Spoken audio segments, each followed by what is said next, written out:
Expert Talk is sponsored by Pod Nation TV, the podcast to broadcast network.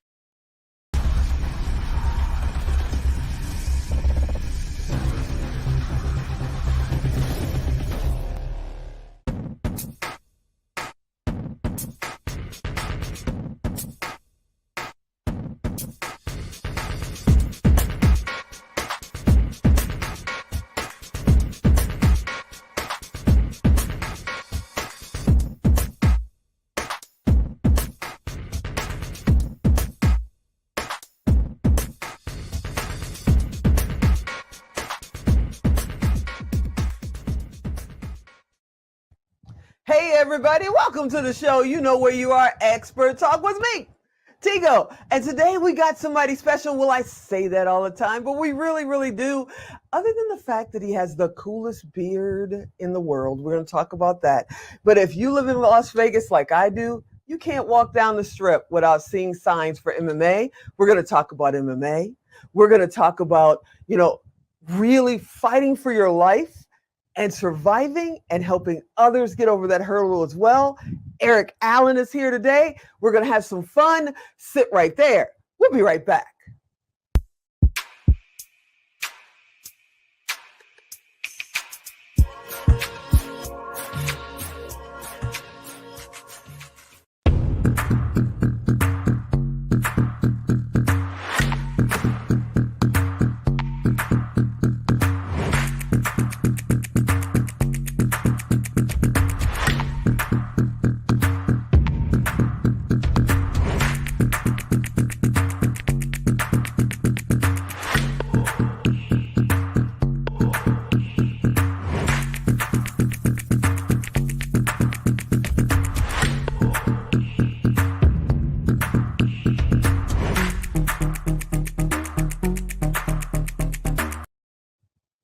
Now, I know you're sitting there and you're going, did you really say you're going to bring on the person with the coolest beard in the world?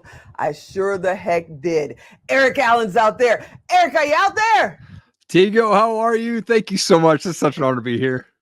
It's so fun to have you here, man. And you really do have the coolest beard. Thank you so much. I think in the world. I mean, you're like Amazon famous, man. That's true. Yeah.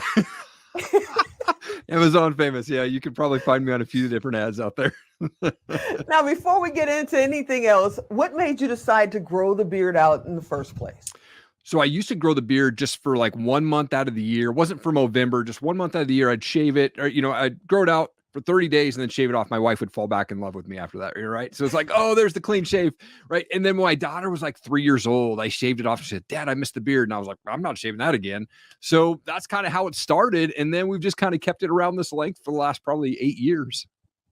So now we know who has the power in your house. Your daughter runs the house. For sure. I see how this is going. So you've already started holiday shopping. Yeah, for sure.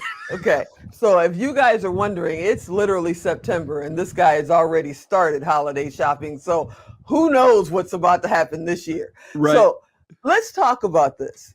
You and I met at a great event. Hey to Greg Reed, big high ups to Greg Reed. We met at Prosperity Camp a couple of months ago and I had a blast. What about you? It was so much fun, mind blowing for me to be there. My first time being at an event like that, and so many good speakers, so many amazing people there. I love that I got to connect with you and excited to be back for Secret Knock here in just a few weeks. I know, right? I'm excited as well. And it was my first time at Prosperity Camp. And I couldn't believe how it was set up. I've been in events for, most of my life, and I've never seen an event set up that way where the VIPs were really VIPs and didn't just have the title, but then they were also, not behind a rope where you got to go about 50 feet away from them and wave and hope they wave back. Right. They were actually talking with you, hanging out with you. You could ask them anything and they would actually answer you.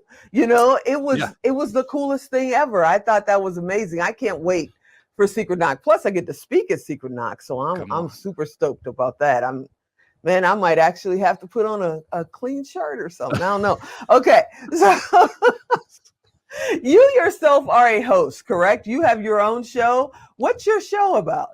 So I have two podcasts, the Erik Allen Show. That's where I talk with entrepreneurs, world changers, and success-minded people. Been blessed to speak with guys like Ed Milet, Brad Lee, Bedros Koulian, Jim the Rookie Morris, Tim Story, Eric LeGrand, and Dan Caldwell, founder of Tap Out, and of course, Ken Shamrock a few times. And then the other show that I have is the Top Rated MMA Show. And that's where I talk with up-and-coming MMA fighters from around the world. I love to get their story. Why do you want to get in a cage and get punched in the face? And so I like to get them on there. That show's a little bit shorter, maybe 13 to 15 minutes. And it's so cool to just hear these guys who are up, climbing those ranks in the MMA world about how they're in there, what's that mindset and things like that. And so, yeah, those are my two shows.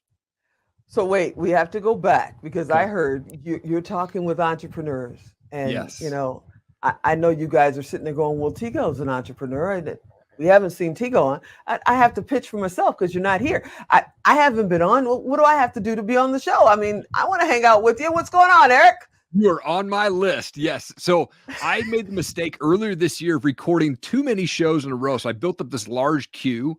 So I stopped recording for the last couple months, and I'm actually going to pick that back up in October-ish. And I've got a link that's going, you're like at the top of my list, a link that's going out to you so I can have you on the show. So it'll come out before the end of this year, but I would love to have you on. It would be such an honor to have you on. I'd love to be on, and I'm just giving you a hard time. I have to give you a hard time. It's just my job in life. Totally. But I got you. You're on my list for sure. I definitely I didn't want to reach out to people and say, hey, it's coming out in 5 months, because I made that mistake earlier. So I've definitely got you on my list to bring on. I love it. And then for your MMA show, how did you get into that? What made you, because you're not a fighter, correct? I'm not a fighter. Fan. Yeah, big fan. Yeah. So what made you decide, I'm going to go out and start talking to these fighters? I'm a fan. I want to get the words directly from them. What made you decide to do that? It was actually like this trail of failure that led me to the podcast. And so my wife and I started Top Rated MMA as an apparel company in 2012.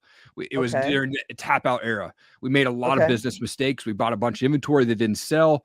And we took off really fast, and then it dropped real quick, and it went slow. And then in 2015, I got bored with it. I wasn't making money. I wasn't excited about it. I literally put an ad in Craigslist and said, who wants to buy this company? And one guy called me up. He offered me a few grand. And in that call, I decided I wasn't ready to quit. So I spent the next year and a half kind of figuring out, like, what do I do with this business? 2017, I launched the Top Rated MMA podcast. I had no idea what I was doing. I didn't even know about Apple or Spotify podcasts. I was literally just uploading videos to YouTube and Facebook. And I just wanted to ask fighters, like, why do you want to get punched in the face? I was in a walk-in closet for almost 100 episodes, bad lighting, bad camera, didn't even look into the camera, bad microphone. And now episode like 240 plus has come out, and just been blessed to speak with so many people from around the world. And so that's kind of how it got started, but always been this fan and just wanted to get the inside like knowledge of these fighters. Like, why do you want to go get in the cage? That door's going to lock behind you. That guy or girl across the cage wants to physically hurt you. What's that mindset before you step in there? Okay. So now I've got to ask you, you said 240 plus episodes you're in. Yep. Okay. You've asked this question, why do they want to get hit in the face? What's the most popular answer for why do they want to get hit in the face? It's so interesting. I have such diverse answers. Most of the answers are, hey, I was in MMA, or I was in karate or taekwondo or wrestling, and it transitioned to MMA. To guys who are like, dude, I've got federal offenses and I can't go get a real job, but I can go in a cage and get punched or punch people to put food on the table for my kids. And I those stories, they rock me when I hear these guys like, man, like that was their last desperation, but they're succeeding in that path that they chose, and they're be able to put food on the table because they're in there, like literally putting their life on the line. So if you're a child, I don't even know at what age people can start, training for MMA. Do you know what age you can start training? Both my kids are training in Brazilian Jiu-Jitsu and striking right now at 8 and 11. Wait, you're letting your kids get hit in the face at 8 and 11? So they do not do face contact right now. It's just it's soft sparring. So, but they're both in striking and jiu-jitsu classes. They've only been in it about 6 weeks. They love it. They are huge fans, and the confidence level that I've seen both my kids increase just over the last 6 weeks from discipline and being in the class and really figuring out how to do those locks with jiu-jitsu and stuff. It's been amazing to see their growth and confidence and mentality. Have you figured out when it's too late to get into it? Like if you're in your 20s or your 30s or your 40s, forget about it. It's too late for you even to think about jumping in that ring. In the ring, maybe, but it just training in jujitsu and stuff like that. I've got a lot of good buddies. I'm 41 years old. A lot of my buddies are like, dude, come join me at the gym. Come do some rolls. So, and my kids are inspiring me to go get into that. And so, you know, I don't think there's ever an age where you can start training. I don't know if I would step into a cage at my age, but you know, at least you could start training and get like that self-defense down. You know, here in Vegas, the giant marquees. You drive down the strip and giant marquees, billboards on the highways. I mean, you know, pay-per-view. It's humongous here, right? Yep. Are there matches in other towns, in other cities? I have no idea. I've been to one match in my entire life. So is there matches in other cities and towns? Like, are there amateur like levels and then pro? Is it like that? How does that break down? Yeah, so where I'm at in Idaho, there's not a lot of local MMA. There is a really great promotion about 30 miles from here. It's called Proving Ground MMA, and it's put on by Warrior Camp, which is a gym out of Spokane. And that was started by, or that gym is owned by Pablo Alfonso, who used to fight in the big leagues like Bellator and, you know, World Series of Fighting and stuff like that. So up here, there's not a lot of pro fights. It happens like maybe once every 3 months out in Spokane, which is about 35 miles from me. And about every month or month and a half, they have that Proving Grounds all amateur fight card, which I love. I sit cage side. I usually do the live results for those guys. It's ran very professionally for being an all amateur show, and they bring in a ton of crowd. And it's awesome to see these guys who are like, maybe I should test the water of this MMA thing. And they go in there and they either win or they don't, but it's a learning opportunity either way. All right. All right. Well, I mean, I'm getting the flag from the producer saying, you know, we got to go to break. We got to go to break. So what we're going to do is we're going to go to break right now. And then when we're going to come back, because I saw something on social media. You know, Erik is hitting 100 interviews this year. And I think he's on like number 60 or 70 or something like that. And then we're going to talk about the journey he made at the age of 14. So sit right there. We'll be right back. Expert Talk is sponsored by Pod Nation TV, the podcast to broadcast network.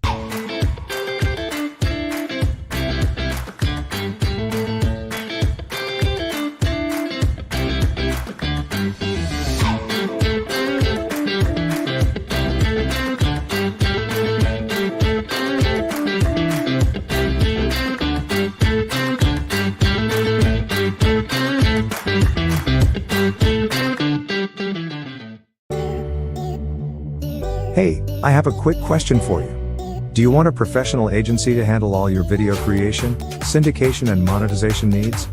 Here at Melrose 11, we specialize in getting you the results you need to help you grow your business by generating new leads, driving more traffic, and closing more sales without breaking your bank. We create animated explainer videos, social teasers, catchy intros, full HD commercials, and even viewer interactive videos. So, if you're looking to elevate your brand, or attract more leads, generate more sales, increase traffic, or build up more exposure for your business, then you've definitely come to the right place. Our professional team will develop your video campaigns at an affordable price, with our fast turnaround times, and a quality of work that can't be beat. We look forward to working with you.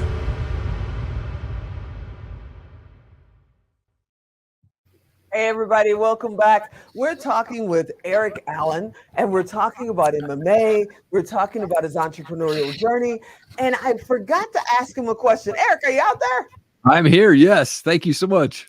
So I got to ask, you know, I don't know, is MMA real? Because, you know, they say wrestling, the kind you see on TV, may not be as real as they try to make it. Is it real? I have seen lots of knockouts and lots of blood. From a personal perspective, yes, it is 100% real. Ooh, okay. Okay. Now we're changing subjects because you now have given me the willies. All righty. Okay. Hold on, we're moving on. You're doing 100 interviews in 2021. Is that what I saw? That is a goal. Yeah. This is interview number 85 for me this year. Wow. So what made you decide to do it? Last year in 2020, I set a goal to do 50 interviews. And I did 26. And I was like, seriously, that's all I got? And so I came into 2021. I said, I'm just going to do 4x that. I'm doing 100 this year. This year's all about growth for me. And I'm changing the way that I see things. I want to grow financially. I want to grow my business. I want to grow my networking, grow my marriage, grow finances, everything like that. And so this is just a huge year for me. So I said, hey, you know what? We're going to hit this 100 number. We're going to try to get my story out. We're going to try to connect with as many people as we can in 2021. So next year, are you 10xing it and gonna do like 1,000 or something? No, I'm kidding. Maybe, but I don't know. I've got to. So I'll release 100 episodes of my own podcast, plus be a guest of 100 this year. So it'll be an interesting. That's interesting awesome. year. Yeah.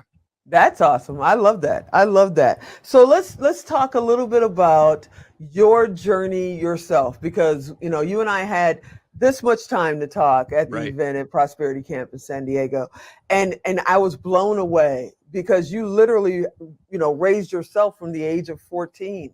And there are people out there right now, I was an adopted child. I was a lucky one. I got adopted at the age of 6 months.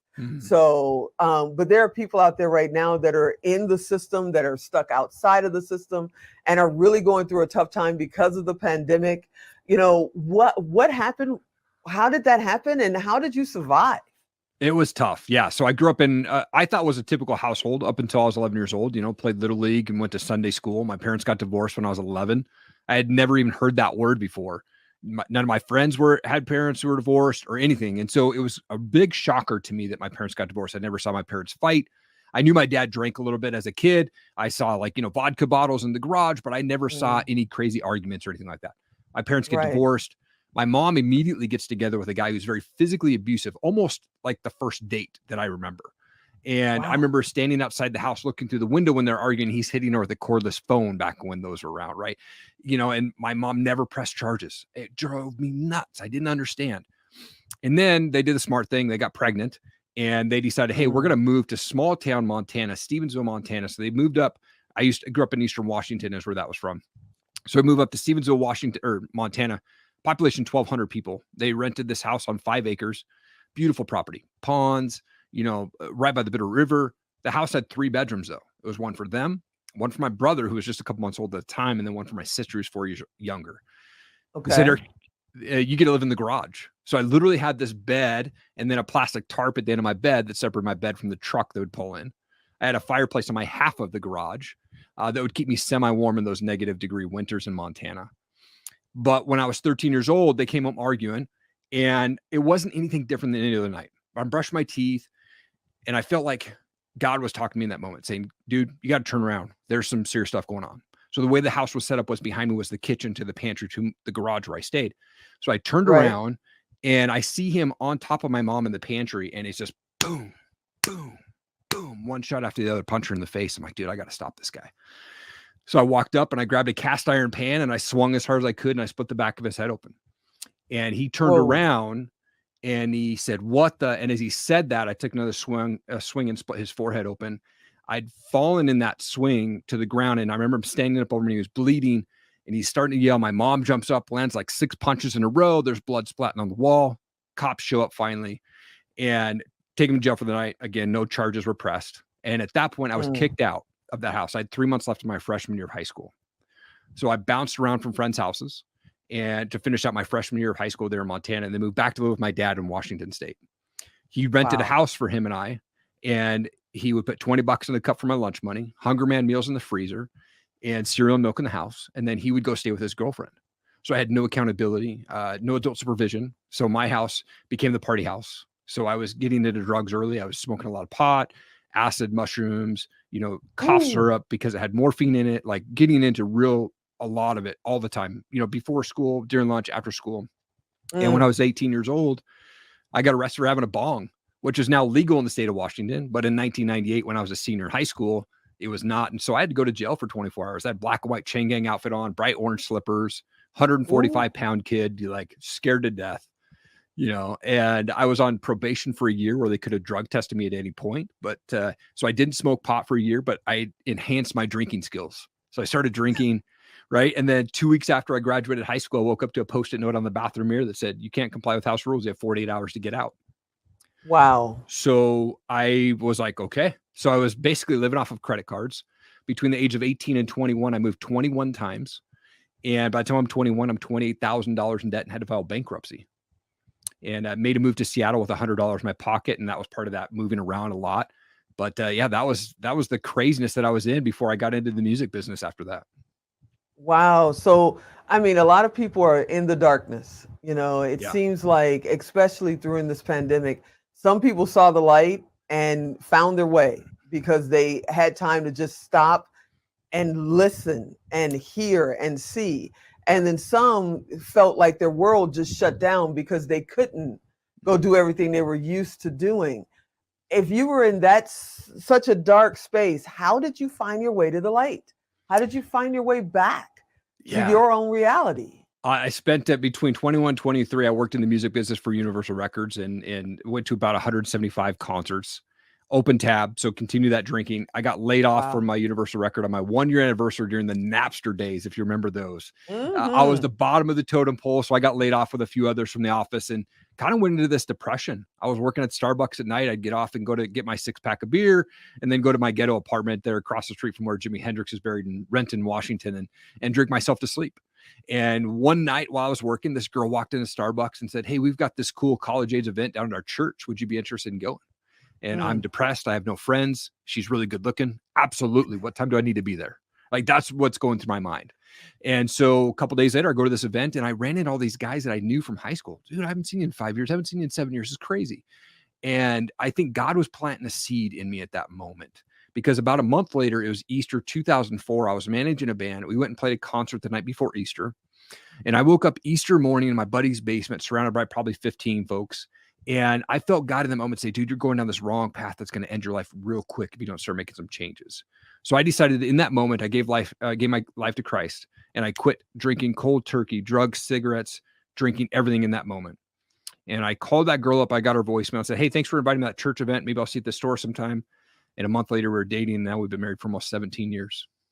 Wow, that's amazing. That's an awesome story. I didn't know that you were returning. I knew you were going to say that was your wife, but 17 years ago, I didn't think you were going to say 17 years ago. So I'm going to ask you a question that you've probably been asked many times or maybe never been asked before, because I know when we started the conversation, we were talking about your daughter. Yeah. You know, if your daughter's in a relationship later on down the road, in a relationship, what are you going to tell her to look for signs that, you know, if you see this, if you see that, you get out, you call dad, you do whatever, but you don't stay there and take it. What are you going to tell her? Yeah. You know, I think what I need to tell her is, you know, my wife and I, we both come from the craziness. So we've been teaching our kids that, hey, you know what, we're breaking the chains of abuse and rejection and addiction that we battled and that we dealt with or that we were around. And so we want our daughter to realize, like, you know what, I want my daughter to see a man that hopefully treats her like I treat my wife. You know, I try to, you know, be respectful, right? You know, you're on time, you're being there for them, right? And so anybody who tries to get out of line, now my daughter, she's tough and she'll probably tap him out with the Brazilian jiu-jitsu moves. But like, so I'm not 100% worried about that. But, you know, I'm the guy who's like, when the first boy shows up to take my daughter for a date, I'm going to make him dig a 6-foot hole in the backyard, right? Like that's like, you know what, this is just for later, bro. Like, I mean, I'm going to be that scary dad, like, you know, from Bad Boys when they answer the door. I was going to say, I just had that scene of Bad Boys in my head play. Like, best scene ever. And I'm like, dude, I'm going to take that to life. So yeah, I mean, I definitely want to put a little bit of fear in those boys when they come over ever. You know, but I think my daughter, she's really smart. But we also have to have that conversation, like, hey, you need to watch out for these things. You know, they need to be respectful. They need to be opening doors. They need to not be pushing hard for anything else, right? And so, and absolutely, I'll wake up in the middle of the night and go get her wherever that happens to be. But yeah, she's good to go, I think. So then I got to ask, because I've got grandsons, you know, and it just seems to be that it may be a small window of 6 months. It may be a wide window of 7 years, but it seems to be that all boys go through this crazy time before they find some kind of sanity. So what are you going to tell your son? So maybe his crazy time is maybe 6 minutes. You know, what are you going to tell him so that he doesn't go through even a little bit of what you went through? The cool thing is my son takes very much after my wife, who is very loving and very like protective immediately. Like, I wasn't that way as a kid. I mean, maybe when I was 13, but as a kid, I wasn't that way. My son is very much aware of his surroundings, very smart, and he's very respectful for girls. And we teach him that too. Like, hey, you know what? We have to respect girls. We can't open the door just if you want to walk in, you got to knock on the door because Sissy might be in there going to the bathroom, right? Like, you can't change in front of Sissy. Like, we are kind of teaching him that right off the bat, and he is so smart when it comes to that, and just being respectful with the girls that he interacts with at class. Now, my son, he's got long curly hair, and he says every girl in class wants to marry him, right? Which is pretty cool. But at the same time, I'm like, dude, you got to take your time. You got to respect. And you know, he's in elementary school, so he's not like in that girlfriend mode or anything quite yet. All right. We're going to have you back on in 10 years when you start to go through the girlfriend mode and see how dad's doing. Because dad may need therapy right about then. Totally. So, you know, our producer, Alan, he's bouncing up and down saying we're out of time. And I've been having such a blast with you. We're going to have you come back. But anytime. You're not only are you a host, but you're also a speaker as well, right? So can you tell everybody, in case they're listening and not watching, how do they get in touch with you if they want to be on your show, if they want you to come and speak? How do they get in touch with you? ErikAllenMedia.com is the website. I'm really active on Instagram, so they can shoot me a DM. I respond to every DM, every comment. So yes, do public speaking, do voiceover. I do brand videos for products and things like that. So I love working with brands and love collaborating with brands to do videos. And that's really my passion, is to talk with people and then put out great content. And ErikAllenMedia.com is the website. I want to thank you for bringing the coolest beard in the country and to come and hang out with me for a little bit. Erik, you are so cool, and I hope you'll come back and hang out with me again really soon. Absolutely. Such an honor to be here, Tigo. Thank you so much for the opportunity. I appreciate it. Hey, everybody. That was Erik Allen. I love hanging out with cool people. I love hanging out with entrepreneurs that are doing what they do, trailblazing, but remembering to turn around and bring a bunch of people with them and show them, you know, how to jump over those pitfalls and those potholes along the way on the road. I hope you enjoyed this episode. I hope you'll come back next time.